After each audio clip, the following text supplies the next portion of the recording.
My name is Kate. I am the study abroad advisor here at UTA. And we also have Ryan Thompson, our assistant director, and Kelly Anderson, our director, here participating.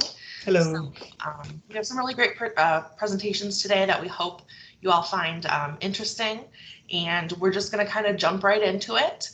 And first up, we have Nihar, who is going to be presenting on India. So he is going to introduce himself just for a moment, share his screen, and start his presentation. You can take it away, Nihar. Yep. Hi, thank you so much.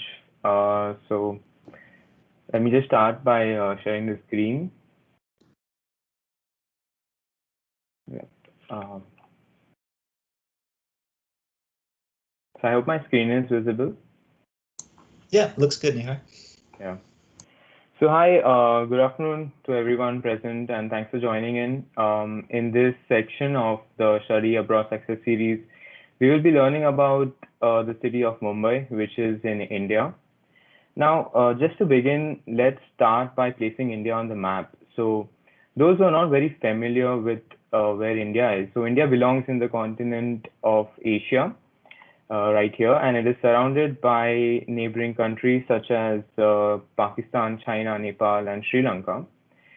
India has a very varied geographic extent. So you have these beautiful, magnificent, snow-capped Himalayas, Ladakh Himalayas in the north. You will even find deserts to the western part of India in the state of Rajasthan. You have these beautiful, lush green Darjeeling tea gardens, and in the northeastern part of India. So most of these northeastern states are, beautiful and lush green. Then you have these beautifully carved rock temples in the central and southern part of India. So temples are usually found in a lot of places in India, but the ones in the south have these beautiful carvings on them. And we then have, these scenic backwaters in the state of Kerala. And Kerala is also famous for its spices and condiments, and it is a exporter of these spices. So this was just an overview about India. As of now, India has 29 states and 7 union territories. But for this talk, let us focus on the city of Mumbai, which is in Maharashtra, and it's my hometown. It's from where I belong. So Mumbai is on the west coast of India, and it is the capital of the state of Maharashtra. So just a little background. So Mumbai, the state, was formed in the year 1784 when it was under the British rule, and it was coalesced by 7 different islands, as you can see on the left. And as of current, Mumbai looks like the one which is, at the center. Mumbai is known as the city of dreams, the city that never sleeps. It is also the economic capital of India. It is a place where people from all over India and the world come to try their luck in industries, in businesses, even in the film industry. So Mumbai is actually house to a lot of Bollywood and movie stars, film stars. So the way US has Hollywood, in India we have the Bollywood. Now these are 2 famous, tourist attractions. One is the Bandra Worli Sea Link, which is a suspension bridge. It connects 2 suburban parts of Mumbai, that is Bandra and Worli. And on the right we have the Marine Drive, a place which I will be like kind of mentioning about a lot in this talk.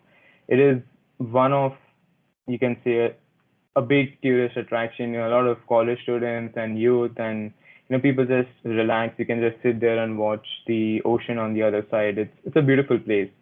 It is also called the Queen's Necklace because at night, the street lamps, they turn on yellow and it kind of resembles a golden necklace.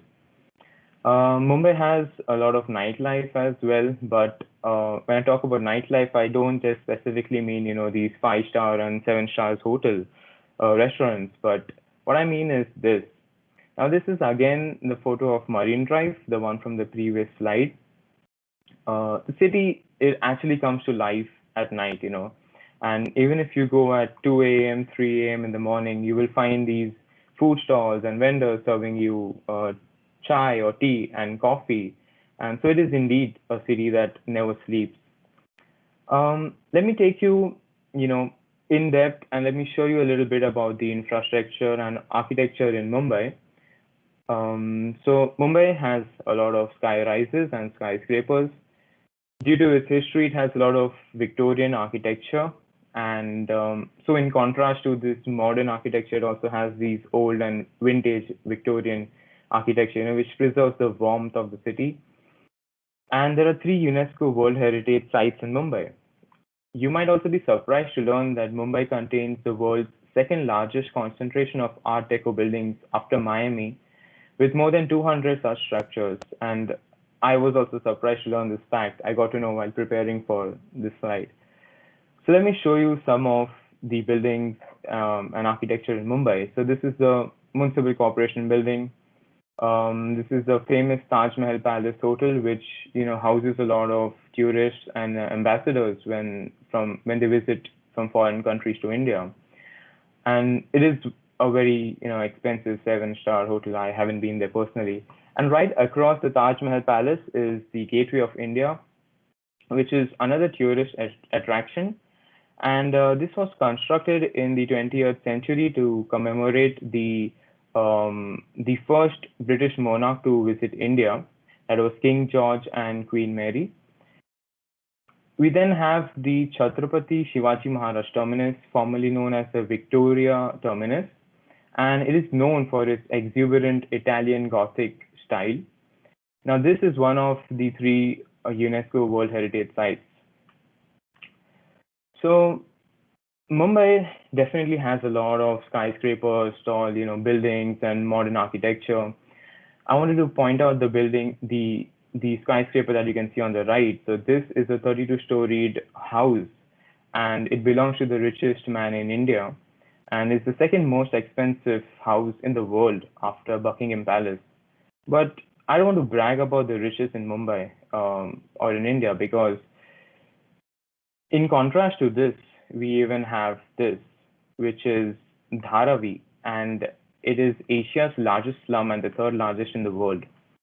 On one side, where you have buildings and skyscrapers rocketing into the sky, on the other side, you have these huts, which barely go 2 to 3 foot above ground.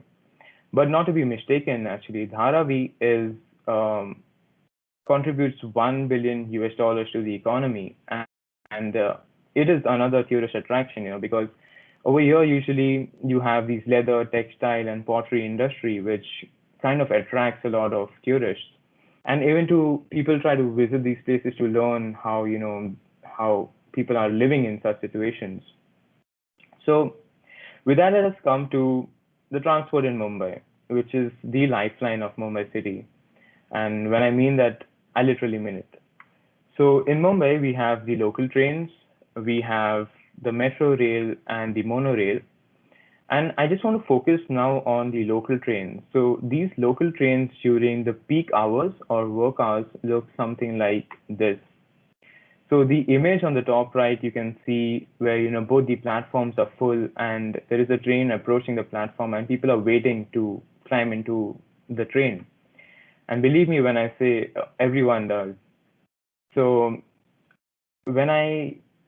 previously when I mentioned that the transport is the lifeline in Mumbai, it is estimated that 7.5 million commute a day, and this is just by these local trains. So yeah, it is the lifeline of Mumbai city. We then have taxis, we have these buses, we have auto rickshaws, which is a pretty fascinating method of transport. It is a 3-seated, 3-wheeled transport mechanism, which helps you get from one point to another in short distances at very cheap rates. All right, let's talk about the food in Mumbai.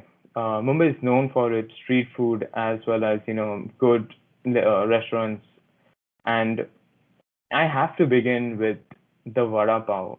So for those who are not very familiar with it, it is a fried potato filling which is served with bread, or what we call pav in India.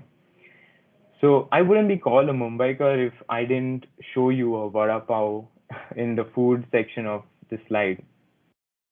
So this is like the to-go food item in Mumbai. It's cheap, it's filling, and it's like just grab it and go on the run. It is recommended. If anyone anytime goes to Mumbai, you have to try the vada pav. We then have pav bhaji, which is a thick vegetable curry, again served with pav. And I mean, there is a lot. Like you have the street kebabs and tikkas, you have the sandwiches, you have pani puri or golgappa, which is like, these crispy crepes, like hollow balls, and you have either potato filling and you dip it in tamarind water and, have it with different chutneys. You have butter chicken and naans and golas, which is like, popsicles. Like you have different flavors of them. And you have kulfi, which is a very traditional ice cream, but it's not just tradition to Mumbai, it's also tradition to countries such as Pakistan and Nepal and Bangladesh. So there's a lot I can talk about food in Mumbai. The food in Mumbai varies from the north to south and east to west. We also have the coast on one side, so there's a lot of fish food. And personally, this flight got me drooling and made me feel so homesick. It made me realize what are the food items that I am missing. All right, let me talk about the sports in Mumbai because in India and especially in Mumbai, sports is a big craze. We have the Indian Premier League or the cricket. Cricket is one of the big, crazy, sports in Mumbai. Again, the image on the left is of a Wankhede Stadium, which is along Marine Drive, the photo that I showed you all in the second slide. So we have like cricket, which goes on anywhere, like, in these open fields, like in the image on the bottom right. So you can see there are a number of pitches that people use to play the sport. So a pitch is the section between these two wickets.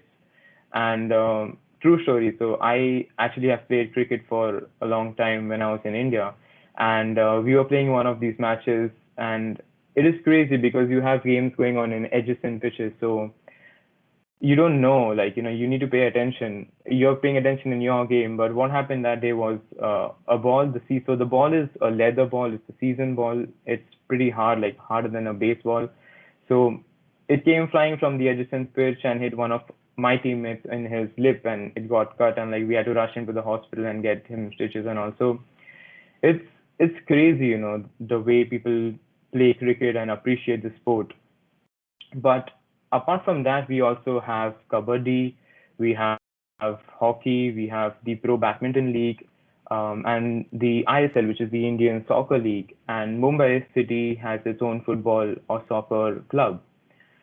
So these sports actually, kabaddi, hockey, and all, so they have a lot of international players as well that contribute to these sports and are present in the team. So this was a little overview about Mumbai in terms of its sports, the infrastructure, the lifestyle, and that is all from my side. I would like to thank you all for your patience and for listening through. Thank you. Thank you so much, Nihar. That was great. I really loved all of the pictures. Like, I feel like that really gave us a great idea of what it feels like to be there. Mm-hmm. Does anybody have any questions for Nihar about his presentation or about his city of Mumbai?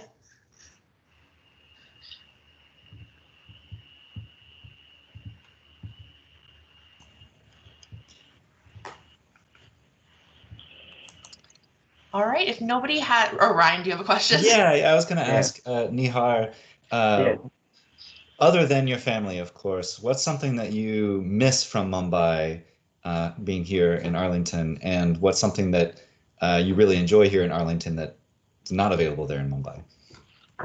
So apart from family, I actually just miss, sometimes the crowd, the atmosphere of being in the city. Like I mentioned, Marine Drive. So, these are some of the places where one can I could just go and, sit, relax, maybe chill out with my friends and all.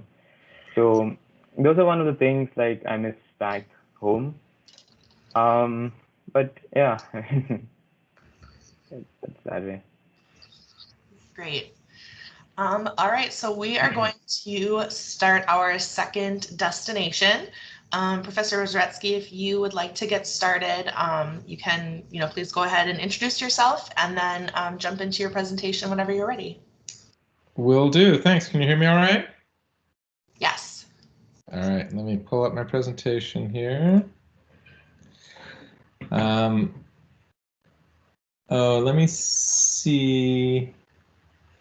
Actually, I might leave it like that. Can you see it all right? Yes, I can. Okay. If I fill the screen, it sometimes doesn't work. So I'm just going to leave it like that. What you're seeing is a photograph of the Great Rift Valley in Kenya in East Africa.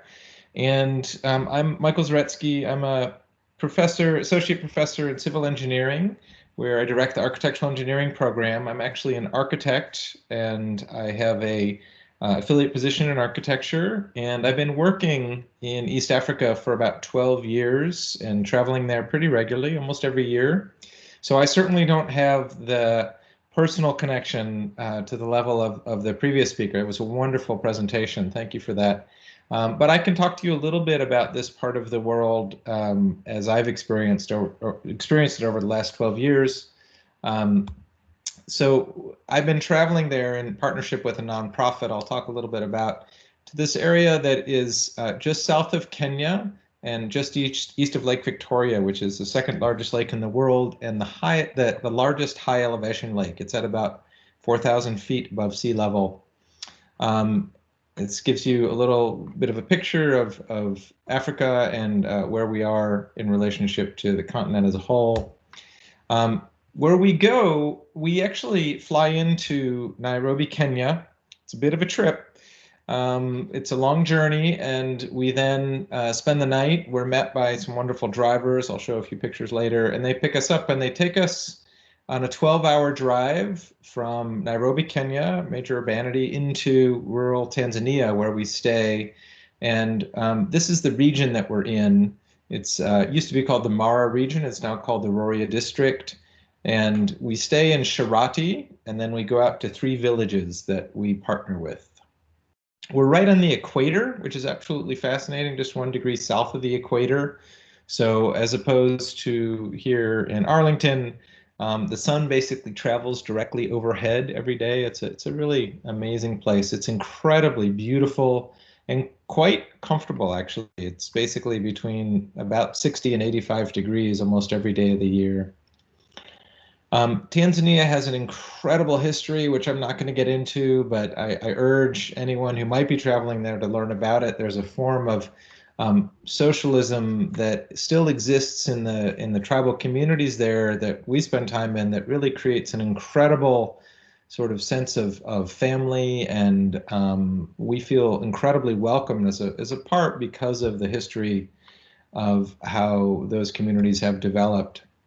This is a very impoverished country overall when you look at comparisons of different countries across the world.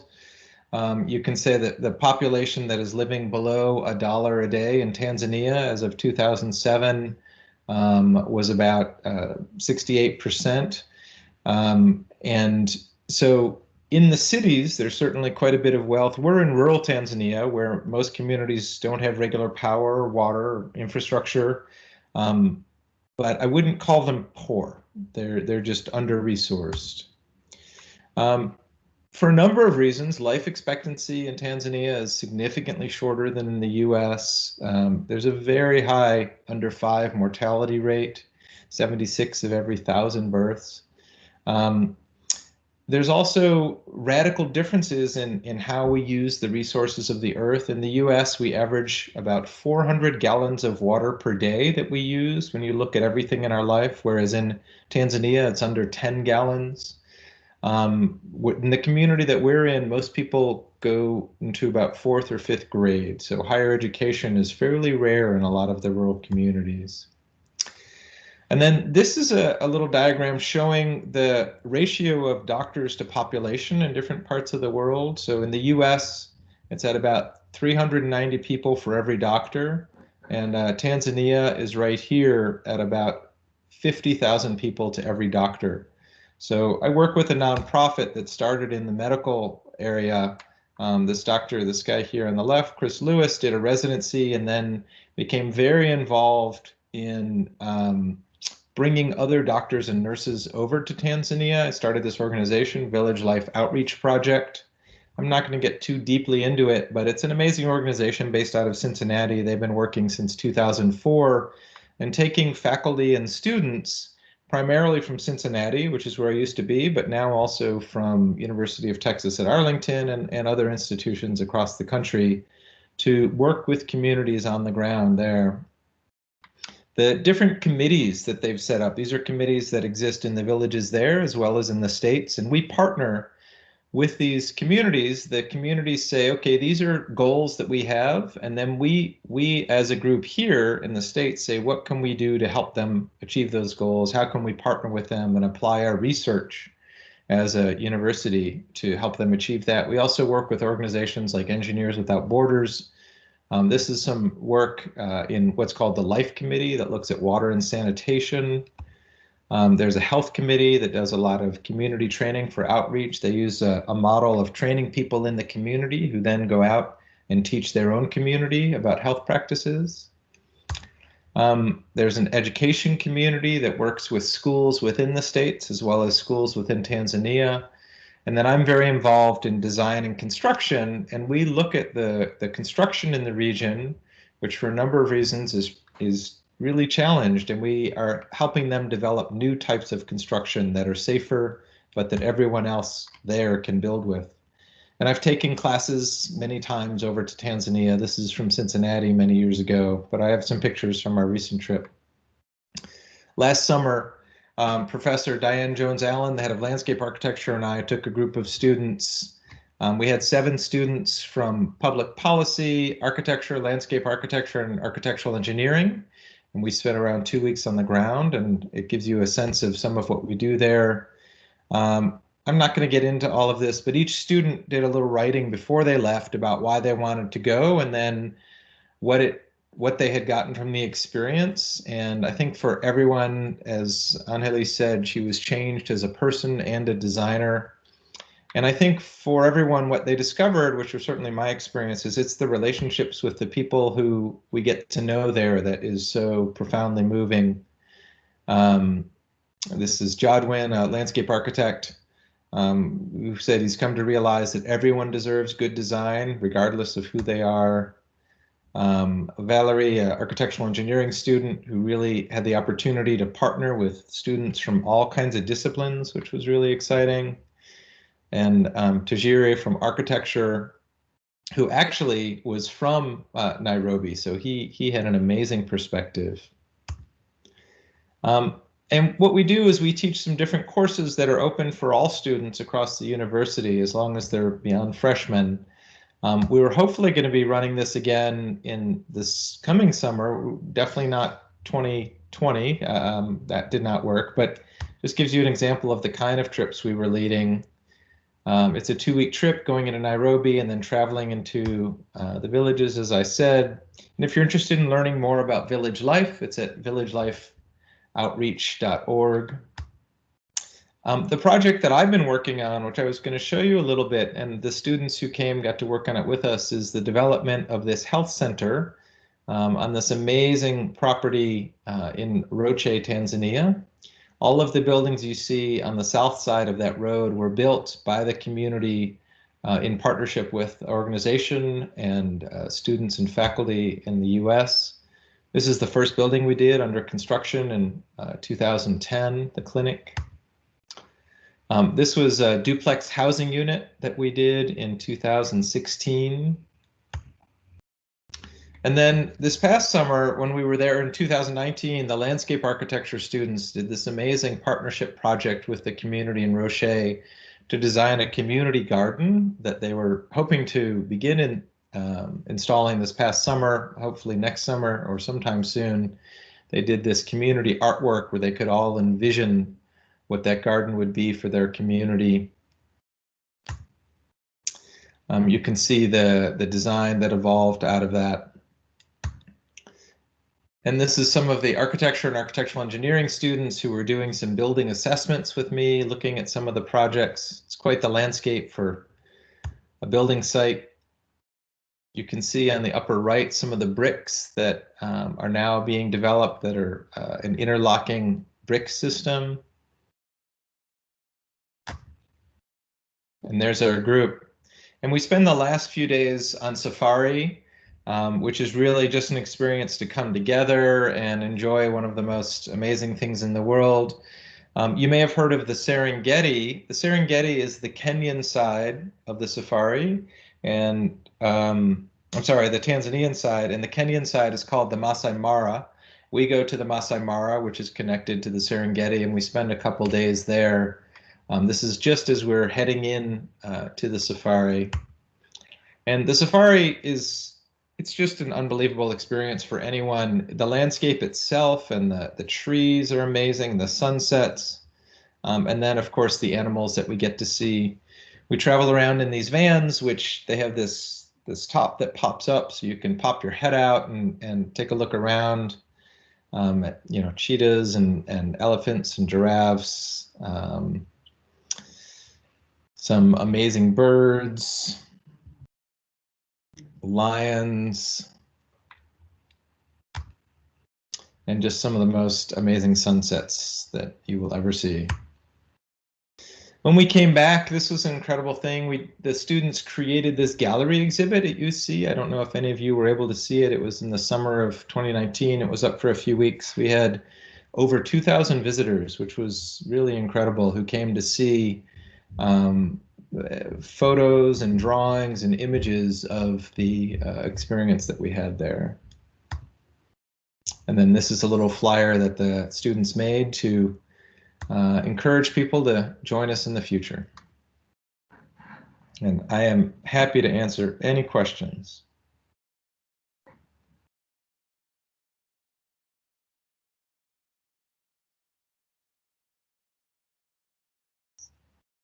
Yeah, that was great. I loved seeing all of the pictures, especially of the safari as a animal lover. That was really great. Does anybody have any questions about you know, being in Tanzania or the program or anything else?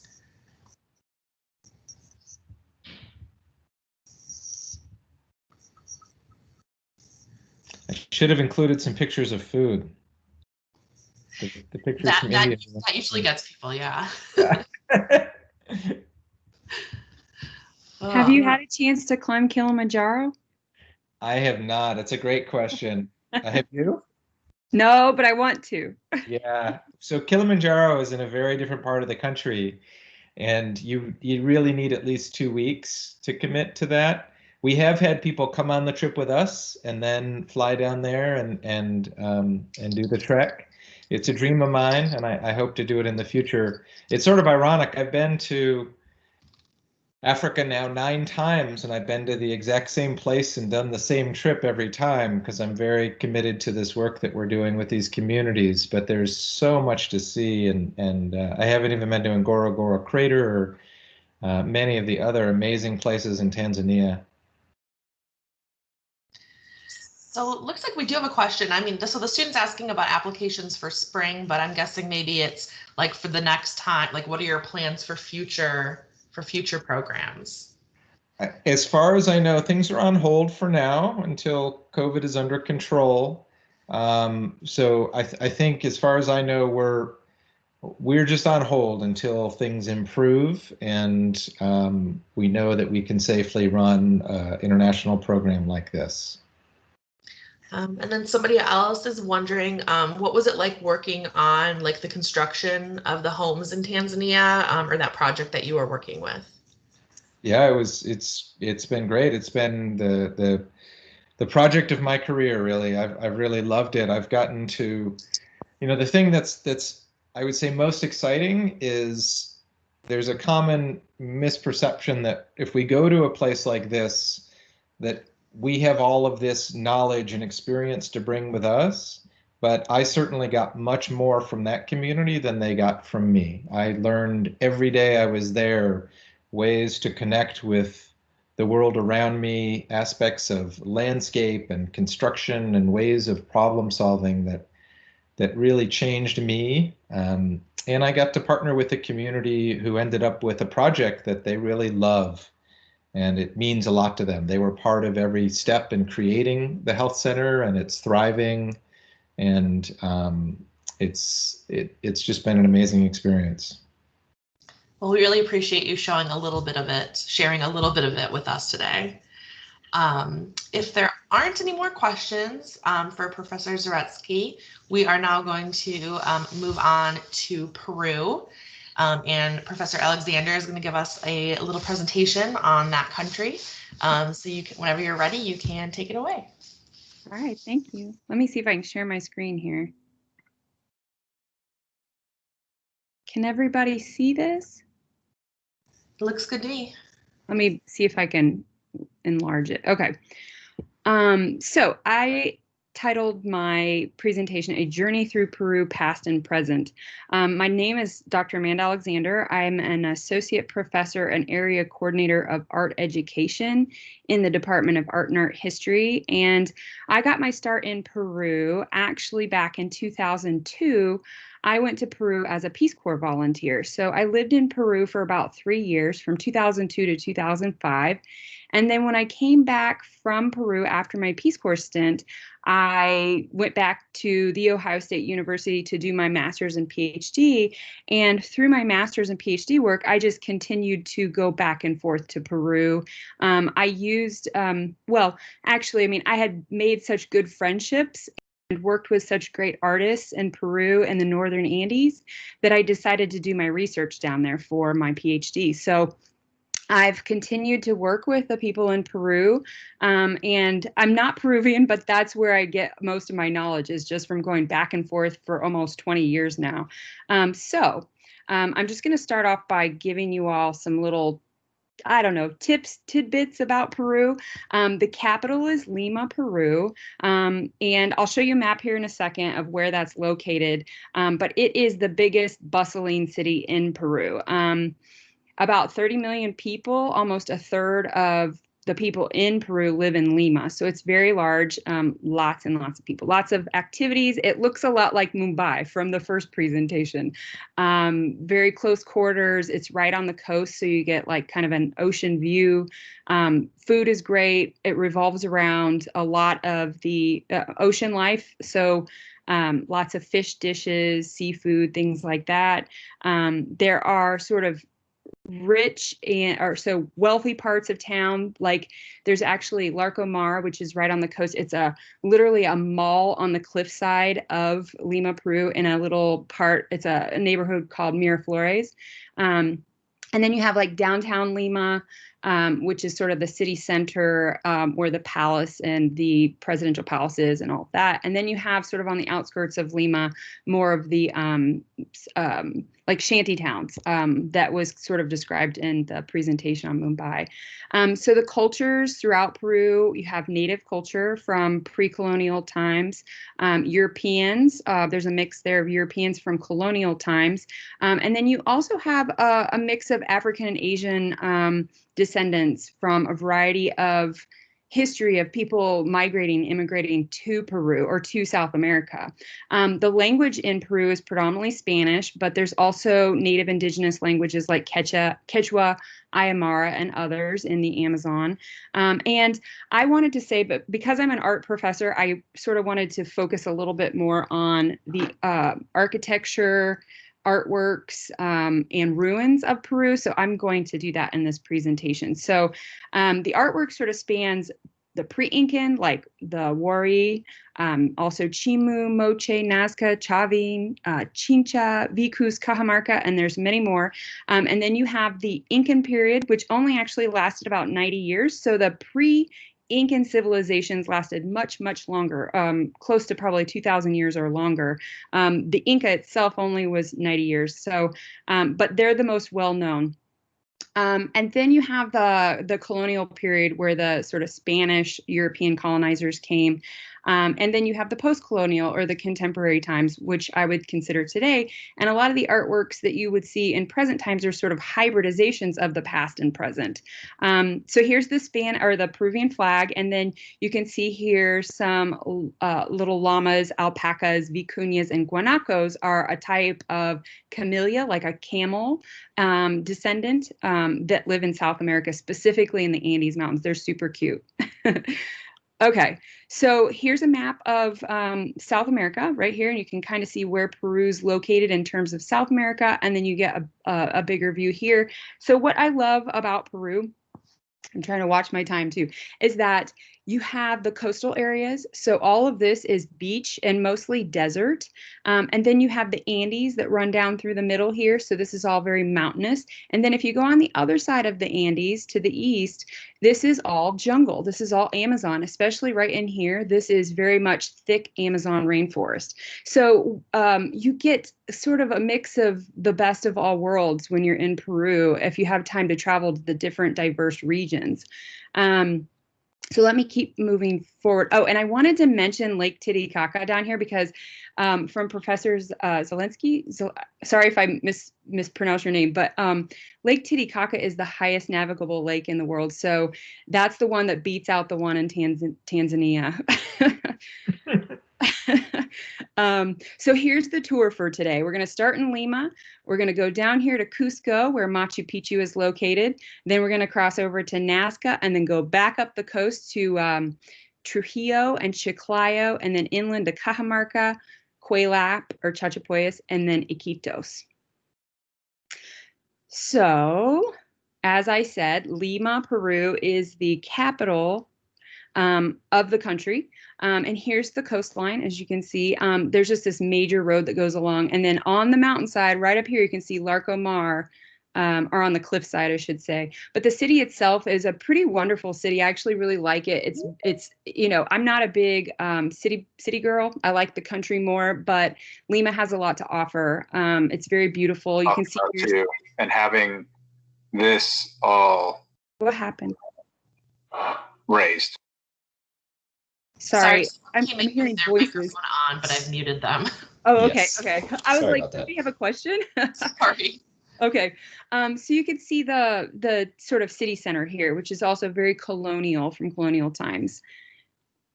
Okay, so then we're skipping down from Lima to Machu Picchu or to Cusco. And this is sort of the artwork you would see from Incan times, a very distinct designs in the artwork from the Inca. And this artwork actually builds on the pre-Incan civilizations that you'll see here in a second. But Machu Picchu is probably one of the best known sites in Peru. If you were to go visit, it's very, very popular. It's one of the 7th wonders of the world, or however they categorize these things. But it's very, very beautiful. And you can do a hike called the Inca Trail to get there, or you can ride a big long train and a bus up to see it as well. So then we go back out to the coast from Cusco to Nazca, and Nazca is actually, the civilization goes from about 1000 AD to about 100 BC to about 750 AD. So Nazca is a very ancient civilization on the coast, and you can see these large etchings in the desert on the coast there, just south of Lima, of all these like animal, insect sort of depictions. They just found a new one recently in the last month or so. But here's a depiction of the artwork from Nazca as well. And then we go up the coast to Trujillo, which is where the Chan Chan culture is, and the Chimu. And the Chimu actually about 900 AD civilization. So again, pre-Incan. And this is where the sort of mold making pottery started. And the designs are very sort of ritualistic, not necessarily utilitarian. And I'll say a little bit more about that in a second. You go up to Chiclayo, you have the Sipan culture with the moche. Moche's pottery is very well known throughout the world. They do a lot of like everyday depictions of just everyday life, and some erotic depictions as well. And that's pretty much how it got its notoriety. But again, coastal life, they're building buildings out of a lot of, what is there as a resource, which is sand and dirt. You can kind of see in the architecture, the ruins here. So then if we go inland, this is where I lived when I was in Peru as a Peace Corps volunteer in Cajamarca, Peru. And I'll try to be brief here, but Cajamarca has a lot of history. So when Pizarro landed on the shores of Peru, he actually was in the northern part of Peru and he crossed in over the mountains. Oops, how did that happen? I didn't think I hit the button. But anyway, he crossed in over the mountains from about Chiclayo in here into Cajamarca. And he saw these warriors resting because there's hot spring baths here. And they were basically had just fought a civil war with the last Inca Atahualpa had defeated his brother in a civil war, and he was going to be the last Incan of the Incan Empire. And he had gone to Cajamarca to rest in the hot baths after that war. And Pizarro found him there with his men and captured him and basically, I don't know what you want to say, assassinated him here in the town square of Cajamarca.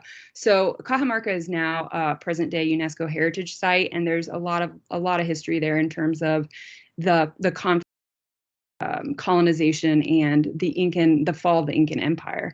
But this is a very typical three-legged dish here that you can see. And this is a very typical pottery design for this region of Peru. Okay, so we started here in Lima. We went over here to Cusco, and Machu Picchu is right here where the star is. Then we came back over here to Nazca, where the Nazca lines are. Then we went all the way up to Trujillo, where the Chan Chan culture, Chimu, and Sipan are the Moche. And then we came in here to Cajamarca. And then, so lastly, we're going to go to Fortaleza de Cuelap, and then into Iquitos. So here is the Fortaleza de Cuelap. It's also one of the most ancient sites in, I think it's about 600 AD in Peru. But what it's really well known for is the circular form of the ruins, the buildings that were constructed there. And you get to see a lot of these sort of cliffside architectural, I don't know what you'd call them, sort of sculptures, like high up on the cliffs there. And it's still kind of mysterious as to today how they got up there, because if you look at it from afar, it just looks like it's impossible to get these little figures up there. And they're not small, they're pretty big. I mean, you kind of tell with the skull on top how, like, the proportion of the size.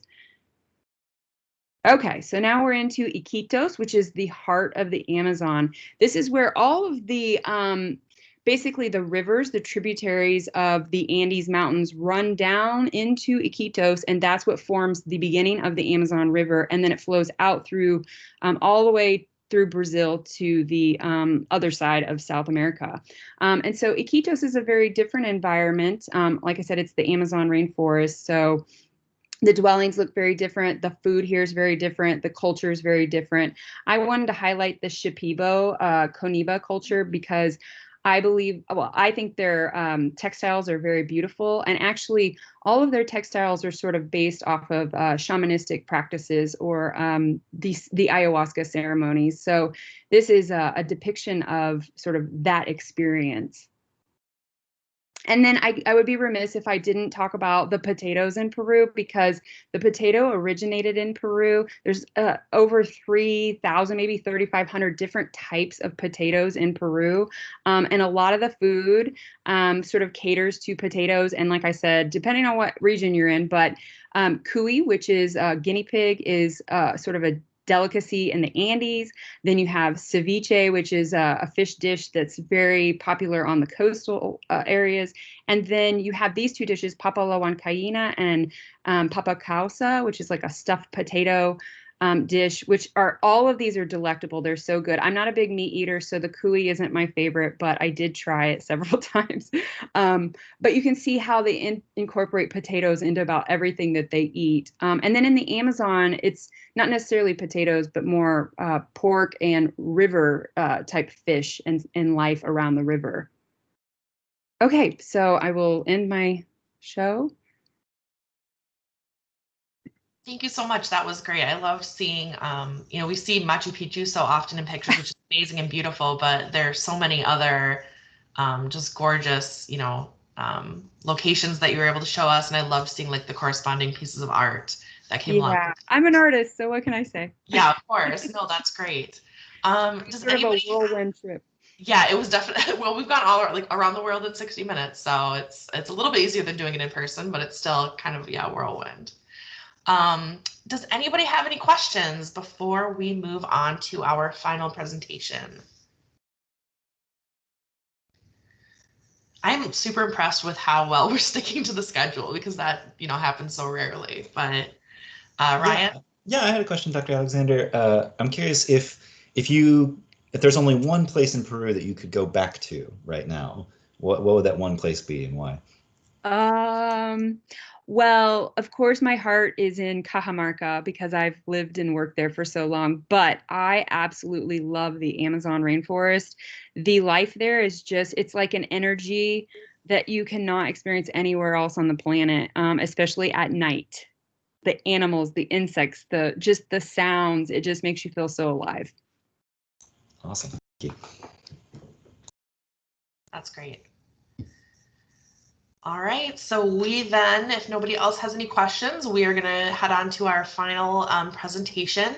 So Professor Chun, if you would like to go ahead, we are going to take a look at South Korea. Hey, thank you so much. Let me share my screen.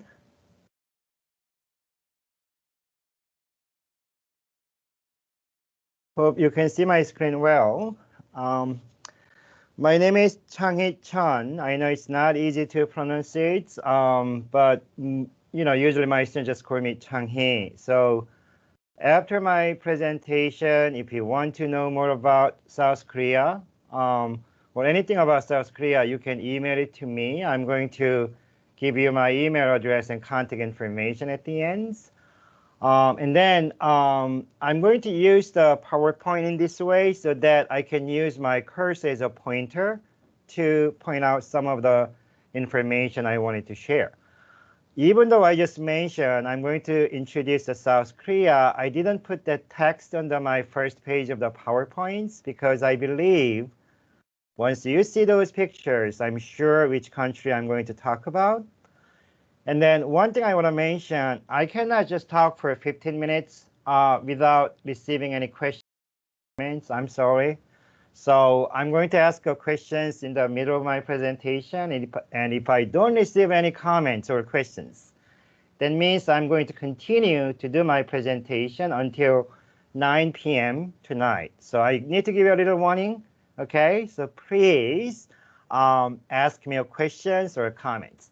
OK, before I move to the next slide, anyone who can recognize any picture on my first slide? Again, if I don't hear anything, then I'm not going to move on. OK, I see things in the chat. OK, 대장금, amazing. It's a bit old K-drama. It's a period drama, but it was very popular when it was aired. And then even now, some countries in the Middle East, the viewing rate, when they air this Korean drama, the viewing rate, believe it or not, it reached the 90%. So it's a very famous K-drama, yes. And I hear, obviously, BTS, okay, right here. I know a lot of young generation now, they love BTS. Okay, BTS, K-pop, okay. Korean flag, oh, where is it? Oh, right here, okay. This is actually the picture from the year 2002 when the Korea hosted the World Cup soccer game. So a lot of Korean people came to the city plaza to watch the game together. Wow, someone even know the Descendants of the Sun. I don't know who that person is. You need to contact me later. I will send you the DVD of this drama or little souvenir. Maybe you are the big fan of either Song Joong-ki or Song Hye-kyo, very well-known actor and actress for the foreign fans. Okay, Korean beauty. Okay, yeah, K-beauty is also very popular nowadays, especially in the East Asia. Many tourists from China or Japan came to Korea to buy those cosmetic products. I don't know why, but they think if they apply the Korean beauty product, maybe they will be one of those Korean actresses or an actor. I don't know, but it's pretty popular. Yes. Okay. So I will need more than an hour to talk about every single thing here, but some of the pictures, oh, someone also mentioned Psy. Yes, it was a pretty interesting music video when it was released. I'm sure many of you guys have seen that video on the YouTube, Gangnam Style, right? Yes. But then some of the pictures I just want to mention real quick. I mean, yes, one person talks about famous Korean dishes, kimchi, right? In fact, there are more than 100 different kinds of kimchi. So later I will talk about Korean food a bit more because most of foreigners thought kimchi, oh, very spicy, red pepper, smells yucky. Yeah, I mean, one of the popular kimchis, yes, it's very spicy, but believe it or not, there are many different kinds of kimchis. Some of them doesn't use a red pepper at all, so it actually has a white color, and it's not spicy at all, okay? And this is a kind of the picture from the 1980s when the Gwangju uprising, the Gwangju democratization movements happened in South Korea. Maybe to some of you guys, the politics and history is not very exciting subject compared to K-pop, K-drama, and so on. But this is pretty important events in Korean history because until then, Korea was under the military dictatorship. And believe it or not, I, as a filmmaker, and I also grew up in Korea, and then I moved to USA, I mean, obviously, but then this is one of my first film project I did when I was fairly young at the time, freshman at the college, and I made a documentary about these events. Tons of college students and ordinary Korean people made a very peaceful demonstration, but then there are some tragic events happened. Many of them died, but due to this, Korea was finally democratized, and now it enjoyed the democracy in Korea. And then another picture here, it's a traditional Korean paintings because many of you guys mainly think about those modern K-dramas, K-pop musics, or K-arts, and so on. But in fact, Korea has a very long history, more than 5,000 years. And then throughout those all the different dynasties and different kingdoms, they produce a lot of beautiful artworks. So if you're the one who enjoy those traditional paintings and artwork, definitely that's something you can examine if you visit Korea. And another important picture I quickly want to mention, I don't know if you can see it very well here. A lot of students are standing. Actually, it's on the campus, Hanyang University campus. 2 years ago, after I joined the UTA as a faculty, I took UTA students to South Korea to have that 6-week summer program, and this is one of the pictures from that program. So at the end of today's presentation, I will also briefly talk about this program. Okay, so I know we don't have a lot of time left, so I need to move on a little quickly. So I made a question here. What do you know about South Korea? Anyone? Anything? We talk about BTS, K-pop, K-beauty, and so on a little. But if you also know anything about South Korea, please leave that on the chat. Then I will introduce that one too. So this is a Korean national flag. It's based on an yin-yang, that's a kind of philosophical concept. So that yin-yang really highlight the harmonious balance is the essential foundation of human life. So that blue and red, that yin-yang, sort of indicate that sort of foundation. And a lot of Korean culture is kind of based on that, okay? And this is a little map you can see. I didn't include this one in the kind of Asian region map, but as you also know, sadly, Korea is the only country now in the world which is still divided. So there is some tensions between North and South Korea. And those are some of nighttime, the pictures of Korea. This is a tallest building in Seoul, which is the capital city of South Korea. And also in that capital city, Seoul, still you will be able to find a lot of beautiful palaces from Joseon Dynasty or Korea Dynasty and so on. So if you visit Korea, you will be able to visit this palace. This one is particularly Gyeongbok Palace, which is the main palace of the Joseon dynasty. And throughout, there is one major river in the Seoul. There's a Han River, Han. You see those image of the Han River. Alongside the river, there is tons of different parks. Sometimes there is a live performance, or there is a kind of place you can enjoy some leisure, bicycle riding, things like that. So many people in South Korea will come to this Han River to spend some time here. Oh, some of you guys also left some comments in the chat. Busan, Daegu, yes, that's another big city in Korea. Seoul is the capital city. Busan is the second largest. It's a harbor city. It's in the southern part of the Korea. Daegu is the third largest city. Wow, you really know about different cities in Korea. Awesome. And another person said, Jeju Island. Yes, sometimes we say Jeju Island is the eastern Hawaii. So you definitely want to visit there. It's a tourist attractions, beautiful nature. Oh, I used to live in Iksan. I love South Korea. Iksan, the Jeonju, the Jeollabuk-do province, amazing. You from that? You had some time there. That's amazing. Later, when you have a Q&A, if you don't mind, you can also share your experience in South Korea too. Okay, let's move on. So one of the things I want to introduce is the Korean language. And if there are any students here in this presentation, you are planning to do study abroad program, yes, it will be wonderful to visit England or Canada. I mean, it's all great experience.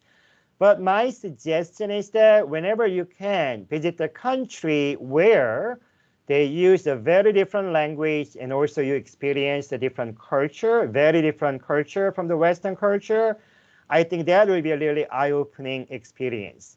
Korea has a very unique language called Hangul. It was created under the great king Sejong during the Joseon dynasty. And I put the image of the Korean money here, okay? The guy who here, the 10,000 won, that's the Korean currency, he's a King Sejong, okay? He created this very unique and wonderful language, Hangul. Before I move on, also one thing I really want to highlight, and as a Korean American, one thing I'm very proud of, if you look at that, the largest bill in Korean currency, 500,000 won, as you see, you will see the female figure, right? I really hope that in American currency, I really hope we will be able to see female figure too. We talk about those, equality nowadays a lot, and we have a still long way to go. But at least in Korea, I'm proud that we use that this very important female figure from Joseon dynasty on the largest bill. Okay, if you maybe since some of you guys live in Korea even or stay some time in Korea, I guess you know some of the basic Korean language. So even though you will forget my presentation today, I hope at least you will remember one of those Korean expressions. So at least next time when you visit the Korea, when you have that chance, you can at least say to 안녕하세요 to Korean people. That's the how are you, right? Or you can say 감사합니다. That means thank you. At least if you know those two expressions, you will be able to survive. And in fact, many of the young people in Korea, they speak English fairly well. But they will be very happy if they hear from you saying 안녕하세요 or 감사합니다. Okay? Okay. Food and culture. I'm going to move a bit quickly here. So one of the food I thought about among all the amazing Korean dishes, which one I can introduce first. I know some of you guys love alcohol, even though I don't personally drink, but I understand that sometimes, young generation, you want to try some. I understand some of you guys may enjoy wine or beer in your weekends. In Korea, the traditional alcohol is pretty popular, actually. So one of the most popular traditional alcohol is called soju or makgeolli. This is the kind of rice wine. and it's very, very cheap actually. The bottle of the soju is about $2 or a little less than $2. And a lot of ordinary Korean people, they will enjoy this one. And someone mentioned the Korean barbecue on the chat. Yes, for my summer program, once we arrive, first night, we have our own welcome dinner. And then that's the time we have the Korean barbecue. And definitely when Korean people enjoy the Korean barbecue, they always also have soju. So if you join that travel, you may have a chance to enjoy the Korean barbecue with the soju. And kimchi, right? I briefly mentioned that, very spicy kind, but as you also see, there are less spicy ones. So, good thing is that in the DFW area, there are some of Korean markets or Asian markets nearby here. So if you really want to, enjoy those Korean food and try the kimchi, please go to that Korean restaurant or market. I hope you can handle this. If you can eat kimchi well, let me know. I will give you a jar of the kimchi I usually cook myself, okay? At home, I'm the cook, and my wife is not usually, love cooking, but I love cooking, so I'm her servant. I usually cook, so I have a lot of, delicious Korean kimchis at home. So if you can handle it, again, let me know, okay? One of the things you may want to know about Korea is this, Taekwondo. Okay, it's a very popular sport, as you know, and whenever you watch the Olympic Games, you can watch this one. This is a traditional Korean martial arts, and it's very popular. I know some of you guys had a chance to learn about this too. If not, maybe in the weekend, if we can now, after pandemic, hopefully the COVID will be gone, then maybe I can teach you some Taekwondo, because as a person who was born in Korea, I had to finish my military service a long time ago. As a part of the requirements, the soldier, they must get the black belt in Taekwondo. So I had 3 years of training in Taekwondo when I served the country as a military person.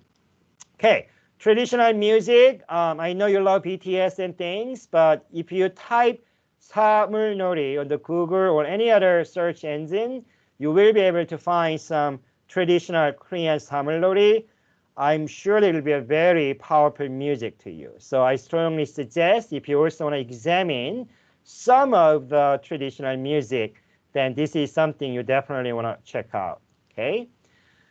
Another one, if you visit those Gyeongbok Palace I briefly mentioned, or if you come to Korea, you have a chance to rent that traditional clothing for a day or two. You can try this very well-known Korean traditional clothing called hanbok.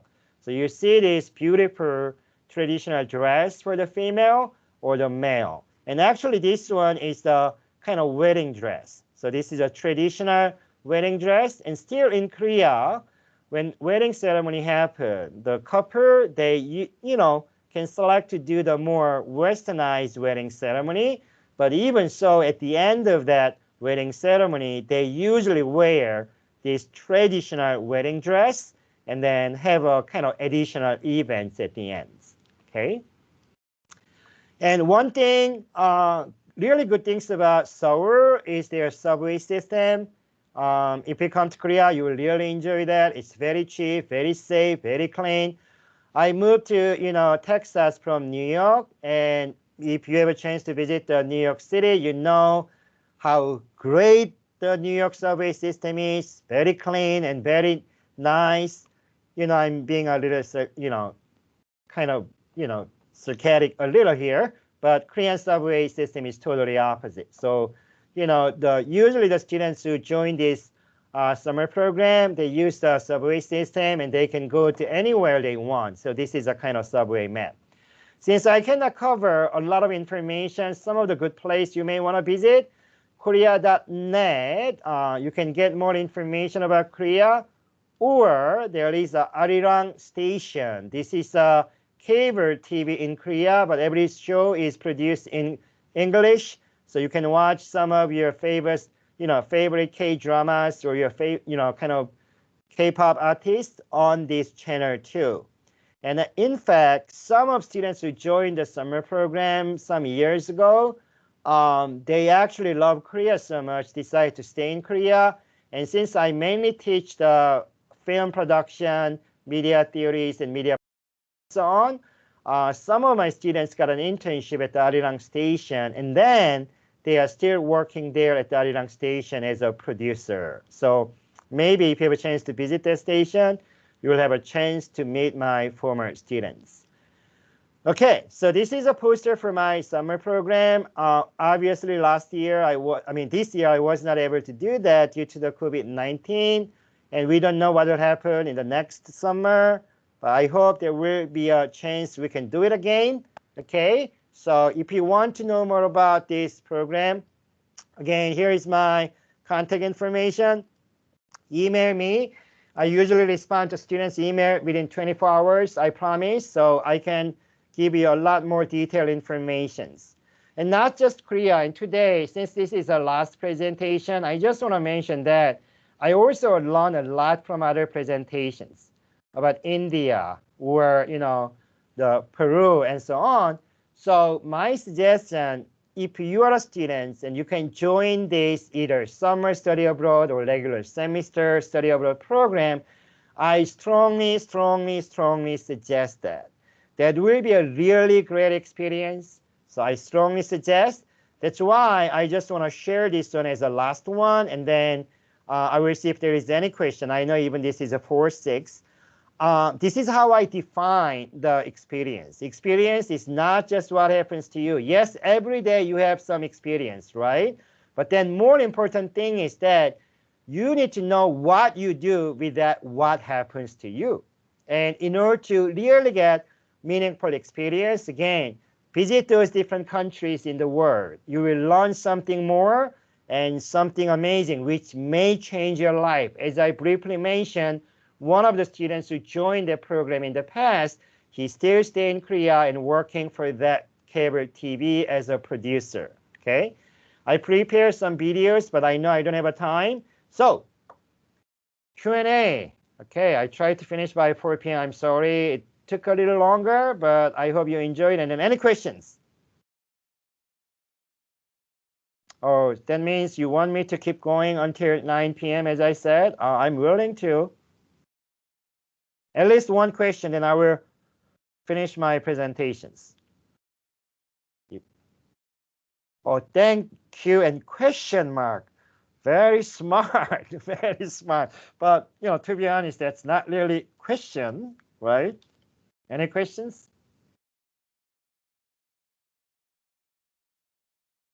Okay, little side information. As I mentioned that I'm a filmmaker. I made a lot of K-pop music videos too in the past. And if you are a big fan of the BTS, let me know. I will get you some special goodies from BTS because I made one of their music videos. So since you joined these events, I want to reward you. So anyone who will email me, the first come, first serve, I will give you some goodies from BTS. Okay? Even I said that no one still asking your questions, but anyway, I hope you enjoyed that presentation. If you have any other questions, email me. I'll be more than happy to answer the questions. Thank you. Thank you so much, Professor Chun. That was great. Hearing our students, UTA students in general, love South Korea, and so we knew that there would be a lot of interest once we let them know that you're going to be presenting on this country. So I know that some people had to leave, but thank you so much for everyone that was able to stay and see the end of the presentation. We do have a little survey that I'm going to put into the chat. As we are creating events and different ways for you to engage in study abroad, especially, right now when participating in programs is not possible. We want to make sure events and ways to engage that are interesting and compelling for you. So please let us know, if you enjoyed this, what we could do better, other things that we could do. We would really appreciate knowing your thoughts and your feedback. If nobody else has any questions, that is really the end of the presentation. We are so appreciative of all of you for attending, and we hope that you learned a little bit about maybe a country that you hadn't considered before, or learned more about a place that you maybe have been dreaming of traveling to. So we'll stick around in case there's any questions, but again, thank you so much and have a wonderful afternoon.